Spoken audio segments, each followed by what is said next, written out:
আউযুবিল্লাহি মিনাশ শাইতানির রাজিম। বিসমিল্লাহির রহমানির রহিম। আলহামদুলিল্লাহি রাব্বিল আলামিন আর রহমানির রহিম মালিকি ইয়াউমিদ্দিন।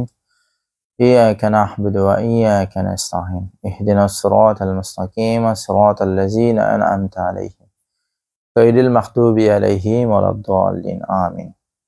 সম্মানিত ভিউয়ার্স, আসসালামু আলাইকুম ওয়া রাহমাতুল্লাহি ওয়া বারাকাতুহু।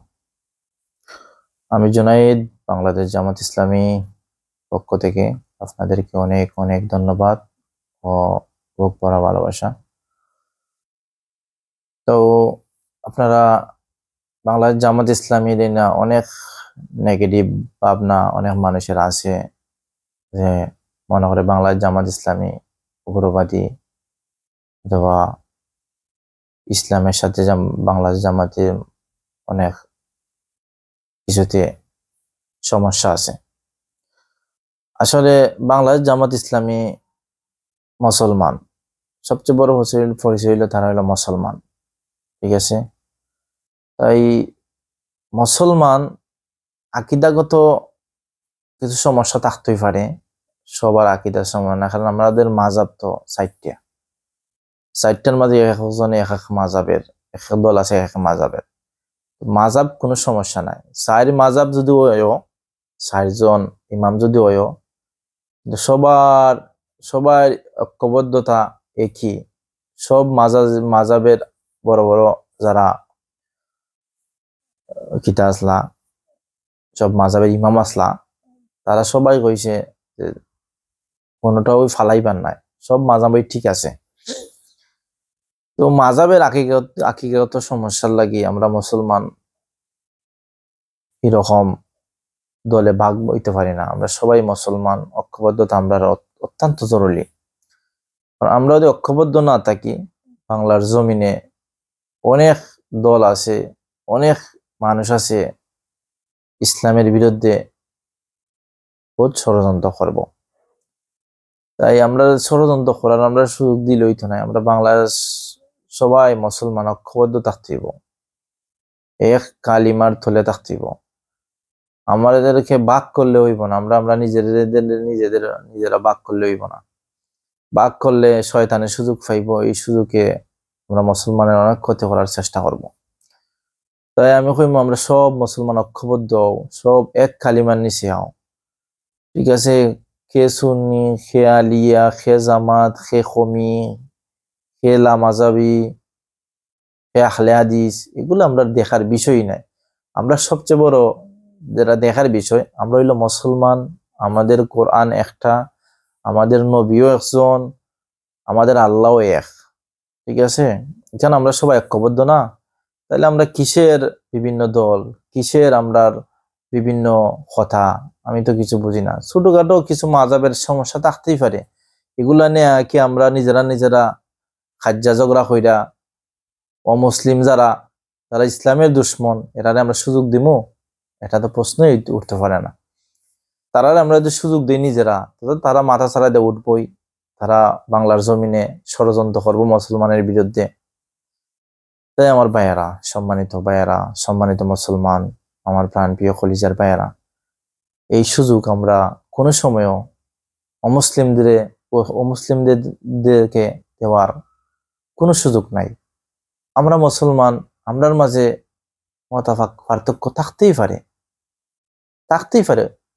একটা ফ্যামিলির মাঝে যখন মানুষ বড় হয়, 4 ভাই 5 ভাই বোন, তারা থাকে, একজনের কথা একজনের বনে না, মত পার্থক্য থাকেই, ঠিক আছে? প্রত্যেকটা জিনিসে মত পার্থক্য থাকে, ঠিক আছে? যেহেতু ইসলাম পৃথিবীর শ্রেষ্ঠ ধর্ম, আল্লাহ আমরারে নাজিল করছেন রাসূল সাল্লাল্লাহু আলাইহি ওয়াসাল্লামের মাধ্যমে, আমরা একটা সুন্দর ব্যবস্থা দিছেন, সুন্দর একটা দিন দিছেন। এই দিনরে আমরা আরো সুন্দর করতাম কিভাবে, বিশ্বের কাছে কিভাবে আধুনিকভাবে প্রচার করতাম, এই চিন্তা আমরা মাথার মাঝে থাকতেইব। এই চিন্তা যদি আমার মাথার মাঝে না থাকে, না করে আমরা একজনের পিছনে একজনের লাগি, এক মুসলমানের পিছনে একজন লাগি, গুতাগুতি করে আমরা তাহলে অমুসলিম যারা, ইসলামের দুশ্মন যারা, তারা সুযোগ পাইব।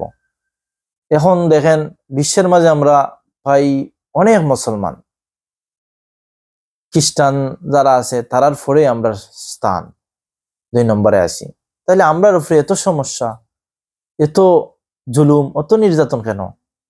কেন আমরা মাথা ছাড়াই দিয়ে উঠতে পারতেছি না? আমরা কেন কিছু কইতে পারতেছি না? কেন আমরা দাবায় রাখা হইতেছে? কারণ একটাই সমস্যা, আমরা মুসলমান ঐক্যবদ্ধ নাই। আমরা মুসলমান ঐক্যবদ্ধ নাই। ঐক্যবদ্ধ না হওয়ার কারণে তারা আমরারে দাবায় রাখতেছে, আমরা কিছু বলতেই পারতেছি না। সম্মানিত মুসলমান ভাইয়ের আমার, এটা আমরা অত্যন্ত ভুল, অত্যন্ত ঘৃণিত একটা চিন্তা ধারণা। এই চিন্তা ধারণা থেকে আমরা ভারইয়া আমরা সব মুসলমান হিংসা নিন্দা সবকিছু বুঝলা আমরা ঐক্যবদ্ধ হওয়ার অত্যন্ত জরুরি। আমরা যদি ঐক্যবদ্ধ না থাকি তাহলে আমরা বিশ্বের আনাচে কানাচে যত মুসলমান ভাইয়ের আছে তারা মায়ের খাইব, মারবো, আমরা কিছুই হইতে পারতাম না, কিছুই বলতে পারতাম না, বরঞ্চ আমরা মুখ বুঝে সহ্য হইয়া থাকতে হইব। এটা এই শিক্ষা আমাদের রাসূল সাল্লাল্লাহু আলাইহি ওয়াসাল্লাম আমরা দেন নাই। এই শিক্ষা আমরা দেন নাই। তিনি দিনের লাগি কি করছেন? তিনি দিনের লাগি নিজের জীবনে উৎসর্গ করছেন। তিনি দিনের লাগি কতটা পরিশ্রম করছেন, কতটা মেহনত করছেন। সাহাবাই কেরাম তাদের জীবন বিলিয়ে দিছেন। তাই আমরা কি এভাবে এত দুর্বল ইমান নিয়ে আমরা বাস করে লইব? হইব না। আমরার জন্য সামনে দিয়ে আরো অনেক পরীক্ষা আছে। প্রত্যেকটা মুহূর্তে আল্লাহ আমরা পরীক্ষা করেন। আমরা পরীক্ষার মাঝে ফাঁস করতে হইব আল্লাহর কাছে, কারণ আমরা প্রস্তুত থাকতে হইব। আমরা পরবর্তীতে আল্লাহর কাছে যাইতে হইব, আমরা জবাবদিহি করতে হইব আল্লাহর কাছে। আল্লাহ প্রত্যেকটা জিনিসের জবাবদিহি নিবা আমরা আমাদের কাছ থেকে, যে তোমরা মুসলমান দুনিয়ার মধ্যে ফাটাইছি, তোমরা ইমান করছো, আমার পরে ইমান আনছো, আমার দিনের লাই কি করছো, তোমরা কিছু করছো? এইসব আল্লাহ আমরা যখন বলবা তখন আমরা আল্লাহর কাছে কি জবাব দিব, কি উত্তর দিব?